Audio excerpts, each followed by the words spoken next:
Yo, you supposed to put me on what I'm doing. See, it's gonna start like this here. Now you, how much money you got? What? How much money you got? None. You know what's up. You got nothing. Let me hold something out your pocket. I ain't got nothing either. Shit, I'm doing me, yo. I'm doing the biggest thing out in the street. You know, me and old Tupac, you know what I'm saying? We're doing our thing at the end of the day. We're still kings, you heard? And that's for real. We're not dying here, man. If you niggas want to see me, Come on. come on, man. Priest is down. Because at the end of the day, I'ma still love you, brother, good sister, and that's for real.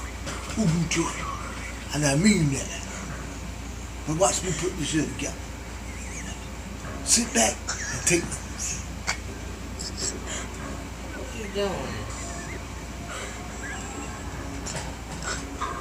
You know what?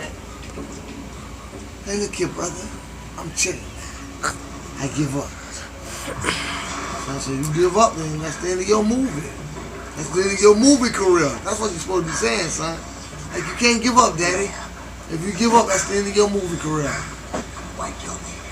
That's what you're supposed to tell me. You feel me? You and I. You is a creep, little boy. We want the same thing. You're a real creep. I'll kick your ass, little boy. Little nigga. I can't even put a simple razor blade on the blade. Ain't that something? The son said, yes, sir, daddy.